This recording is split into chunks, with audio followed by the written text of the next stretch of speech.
this evening is an Oscar-winning actress, producer, humanitarian. Beneath the golden sun of South Africa, a young girl stood barefoot on a dusty farm road, a place where dreams felt as far away as the horizon. Her name was Charlize Theron. Behind those blue eyes lay the quiet fear of a child trapped in chaos. Her father's temper, her mother's courage, and one night, a gunshot that would change everything. From the silence of trauma, she built her will. From the ashes of violence, she forged her fire. That fire would one day light the screens of Hollywood, not just with beauty, but with defiance. Charlize Theron would conquer a world that once dismissed her, transforming pain into art, rage into power, and tragedy into truth. But behind the fame, the glamour, and the steel facade of a movie queen lay a woman still haunted by the echoes of that night. How does someone rise from darkness to become light, and what must they lose along the way? Charlize Theron was born in Benoni, a quiet mining town on the outskirts of Johannesburg, a place marked by sunburnt fields and long shadows. Her family owned a small farm, where life was hard and tempers ran high. Her father, Charles, struggled with alcohol. Her mother, Gerda, was strong and unyielding, the kind of woman who could fix a truck by day and defend her daughter by night. Growing up, Charlize found escape not in comfort, but in imagination. She would dance for hours in her small room, twirling to the crackling sound of an old radio. Ballet became her language, a place where pain could turn into movement, where chaos could finally make sense. But at home, the tension was unrelenting. Her father's rage grew louder, his presence more unpredictable, until one night, when she was just 15, it all shattered. Her father, drunk and armed, threatened to kill them both. Her mother acted out of instinct. A single shot silenced the world stopped. The death was ruled self-defense, but for Charlize, that night never truly ended.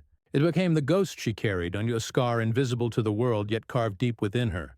And yet from that trauma rose an unbreakable strength. Gerda taught her, we survive. We move forward, so Charlize did. She poured everything into her art, dancing until her feet bled, until every ache found rhythm. At 16, she left South Africa, a teenager with nothing but a dream and a wound that would one day fuel her greatest performances. When Charlize arrived in Los Angeles, she was 19, tall, broke, and utterly alone. Her South African accent was thick, her pockets empty, her heart still heavy from the ghost she'd left behind. She lived in a small apartment with barely enough to eat, surviving on ramen noodles and stubborn hope. She came to America to dance, but a knee injury ended that dream before it began. For a while, she was just another face on Sunset Boulevard, waiting for her turn that never seemed to come. Until one day, destiny decided to intervene, in a bank. She was trying to cash a small check from her mother, and the teller refused. Frustrated and desperate, she argued loudly, unaware that a man nearby was watching. That man was talent agent John Crosby, and he saw something fiery in that fearless young woman. He handed her his card. Within weeks, she landed her first auditions. Within months, small film roles, Children of the Corn to 3, 2 Days in the Valley. She was learning the language of Hollywood, rejection, repetition, and resilience. But the turning point came in 1997, when she was cast alongside Al Pacino and Keanu Reeves in The Devil's Advocate. The role of Marianne Lomax, a woman unraveling under the weight of temptation and trauma, felt eerily familiar. It wasn't acting. It was release audiences noticed. So did critics.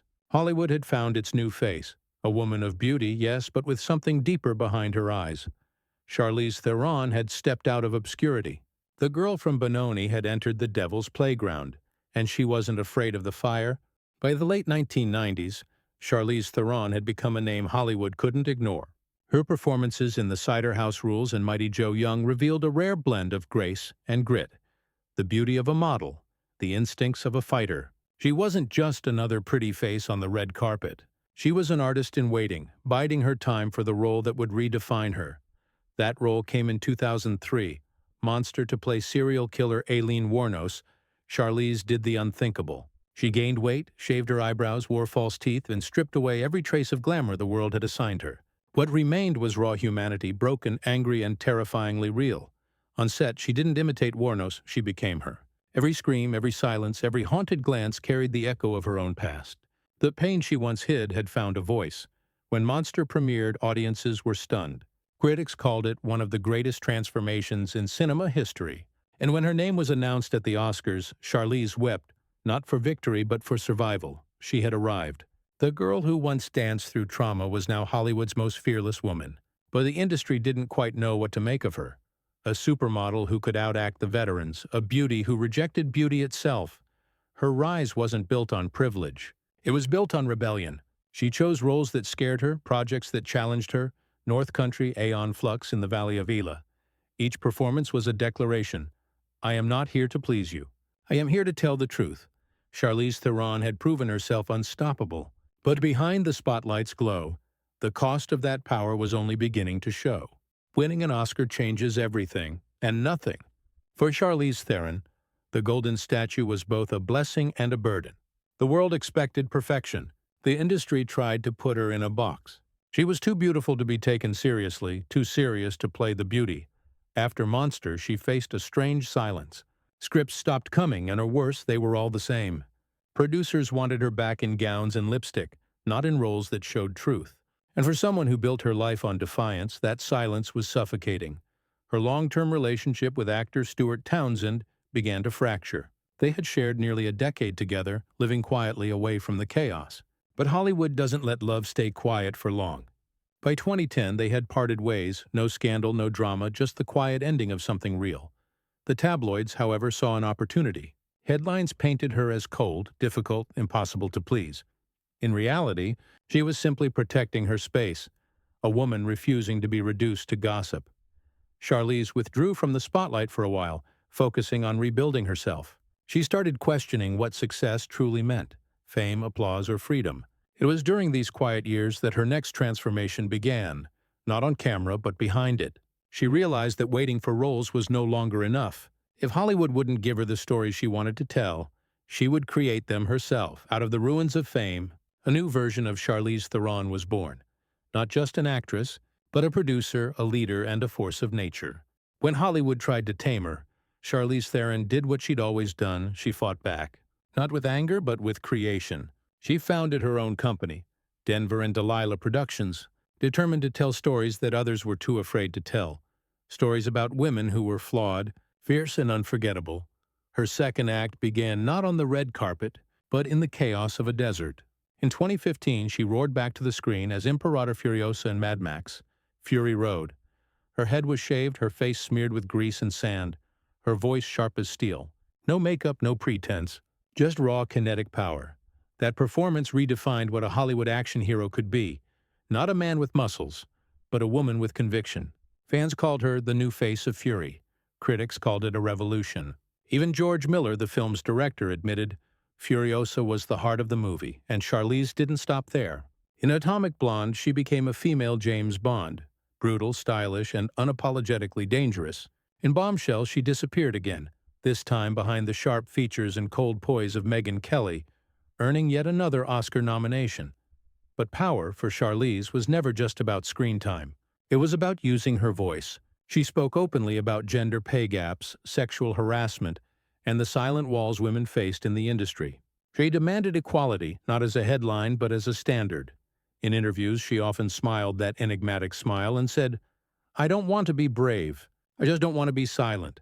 From a young survivor to a symbol of strength, Charlize Theron had reinvented herself, not through reinvention, but revelation. She had finally claimed what was always hers, power born not of fame but of fire. Behind the fierce warrior the world admired, Charlize Theron found her truest role. Not in front of cameras, but at home, surrounded by the quiet laughter of her children. She never married. Not out of cynicism, but choice. "I didn't want a wedding," she once said. "I wanted a family." Charlize adopted 2 children, Jackson and August, raising them as a single mother. For her, motherhood wasn't a retreat from ambition. It was a return to purpose. The woman who once faced fear now faced spilled cereal, midnight fevers, and bedtime stories, and she called it peace. Still, she remained brutally honest about the balance. She spoke openly about depression, about loneliness, about the days when strength felt like a mask. But motherhood, she said, taught her compassion, not just for others, but for herself. At home, she isn't the star or the fighter. She's just mom, no scripts, no lights, just truth. In interviews, when asked what kind of mother she wanted to be, Charlize smiled softly and replied, "The kind who shows her kids that being brave doesn't mean being perfect." For someone who had lived her life fighting to survive, love in its simplest form became her quiet rebellion. Charlize Theron, the ice queen of Hollywood, had melted her own armor and found warmth in the very thing she never thought she'd have: peace. Charlize Theron's legacy isn't built on beauty, fame, or awards. It's built on transformation. She changed what it meant to be a woman in Hollywood. No longer the accessory to someone else's story, she became the story herself. Fierce, flawed, and free.